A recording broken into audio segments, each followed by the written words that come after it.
घर की लक्ष्मी कही जाने वाली बेटियां माँ बाप की आँखों का तारा होती हैं। बेटा अगर माँ की जान होता है तो बेटियां अपने पिता का नूर होती हैं।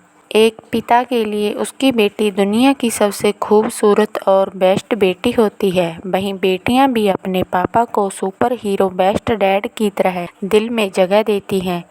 पिता और बेटी के रिश्ते की इस खूबी को हम कहानी के जरिए आप तक पहुंचा रहे हैं। पत्नी अपने पति से कहती है, पता नहीं क्या हो गया है हमारी पायल को, कल रात को खाना भी नहीं खाया और रो भी रही थी।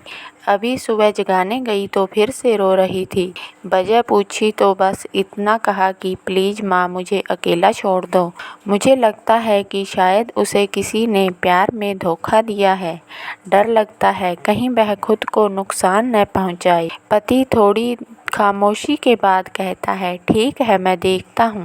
इतना कहकर वह अपनी बेटी के कमरे में जाते हैं। पिता, हाय पायल कैसी हो बेटा? बेटी अपने पिता से कहती है, प्लीज़ पापा मुझे कुछ दिनों के लिए अकेला छोड़ दीजिए। पिता अपनी बेटी से कहता है, ठीक है मगर एक शर्त है। बस तुम्हें एक बकवास कहानी सुनाना चाहता हूँ, तुम सुन लो फिर हम तुम्हें डिस्टर्ब नहीं करेंगे।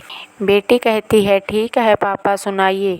पिता अपनी बेटी को कहानी सुनाते हैं कि आज से करीब 20 साल पहले एक राजा हुआ करते थे, बेहद अमीर। उनके 2 बेटे थे। बड़ा बेटा बेहद आज्ञाकारी और ईमानदार था। उस राजा को अपने बेटे पर नाज था। उसकी शादी एक खूबसूरत लड़की से कर दी गई। फिर वह खूबसूरत लड़की राजा की बड़ी बहू गर्भवती हुई। घर में खुशियां ही खुशियां छा गई, मगर राजा की जिद थी कि बेटा ही हो। फिर राजा ने अपनी बहू के गर्भ का चेकअप करवाया तो पता चला कि लड़की है। राजा ने अपने बेटे को हुक्म दिया कि लड़की को गिरा दिया जाए। आखिर बड़ा बेटा आज्ञाकारी था, ना तो करेगा नहीं। मगर पता नहीं उस पागल बेवकूफ़ को क्या सूझा कि 2 दिन बाद अपना राजपाट, धन दौलत, शानो शौकत सब कुछ छोड़ के अपनी पत्नी को लेकर महल से गायब हो गया। सच कहूँ तो वह बड़ा बेवकूफ़ और पागल था। लोग बेटियों को बोझ समझकर गर्भ में नष्ट कर देते हैं और वह एक बेवकूफ़ पागल एक बेटी के तमाम सुख सुविधाओं को ठोकर मारकर घर से बाहर चला गया।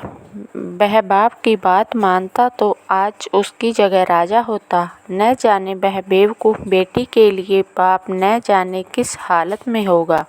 तभी पायल की माँ वहाँ आकर कहती है कि वह बेवकूफ़ बेटी के लिए पागल शख्स और कोई नहीं, ये ही तेरे पिताजी हैं जो तुझे अपनी सच्ची कहानी सुना रहे हैं। तू कहती थी न कि मम्मी, नाना नानी को तो मैंने देख लिया। काश पापा अनाथ न होते तो दादा दादी का चेहरा भी देख लेती। तेरे पापा अनाथ नहीं हैं। तू बड़ी होकर जिद न करे दादा दादी से मिलने की, इसलिए तुझसे सच छुपाया गया। फिर तेरे पापा ने तेरे पैदा होने के बाद एक कसम ली कि तेरे अलावा दूसरी संतान फिर कभी नहीं करेंगे। अखबार में इश्तिहार देकर तेरे दादा दादी ने बेटी को लेकर ही वापस आने को कहा। मैंने भी जोर दिया वापस जाने को, मगर तुझे गोदी में उठाकर तेरे पापा ने बस इतना ही कहा, जिस घर में मेरी प्रिंसेस की हत्या का फरमान निकाला गया हो, वहाँ एक राजा कैसे सांसें ले सकता है। अब नज़ारा अलग था। पायल की आंखों में पापा के लिए सम्मान, उनकी मोहब्बत के लिए ढेर सारा प्यार और उनकी कुर्बानी के लिए इबादत करने का मन कर रहा था। आंसू थमने का नाम नहीं ले रहे थे, मगर सब कुछ अब सिर्फ पापा के लिए था। पापा ने बस आखिरी शब्द इतना ही कहा, अपनी बेटी को मैं नहीं जानता कि दुनिया तेरे बारे में क्या सोचती है, मगर तू मेरे लिए बेहद अनमोल है। कहीं का राजा नहीं रहा, मगर तू कल भी, आज भी और सदा ही मेरी प्रिंसेस रहेगी। बेटी ने दौड़कर अपने पापा को गले लगा लिया। आप असली राजा हो और मैं आपकी प्रिंसेस। सबकी पलकें गीली थी, मगर वह एक नई सुबह की शुरुआत थी, जहां प्रिंसेस फिर से अपनी सियासत में लौट आई थी। धन्यवाद। अगर आपको मेरी कहानी पसंद आई तो प्लीज़ वीडियो को लाइक और चैनल को सब्सक्राइब ज़रूर करें।